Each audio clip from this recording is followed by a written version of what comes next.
నమస్తే, welcome to today news.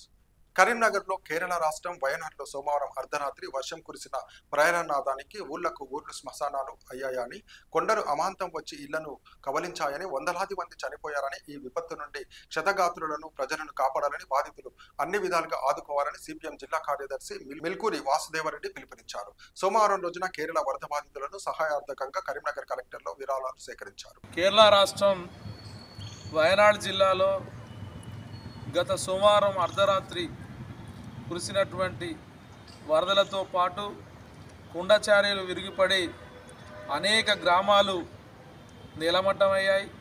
ఇప్పటి వరకు సుమారు 300 మందికి పైగా మరణించారు. అనేక మంది క్షతగాత్రులయ్యారు.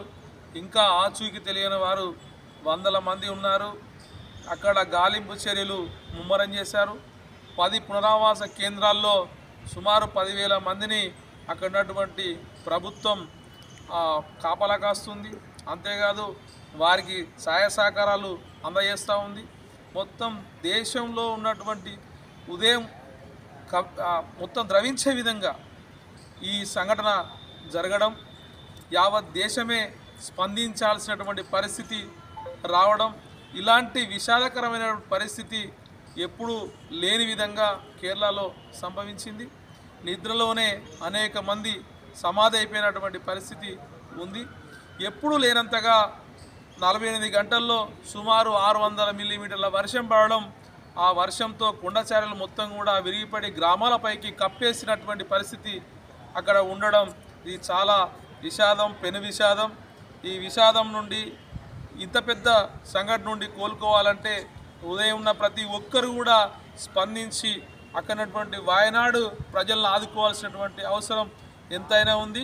కేంద్ర ప్రభుత్వం మీనవేశాలు లెక్కబెట్టకుండా, రాజకీయాల కోసం కాకుండా అక్కడ ప్రజలను కాపాడాల్సినటువంటి అవసరం ఎంతైనా ఉంది.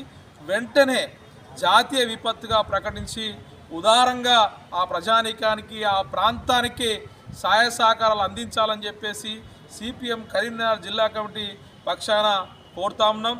ఇక్కడ ఈరోజు జిల్లా కలెక్టరేట్లో మొత్తంగా బాధితులను ఆదుకోండి అని చెప్పేసి విరాళాలు కూడా సేకరించడం జరిగింది.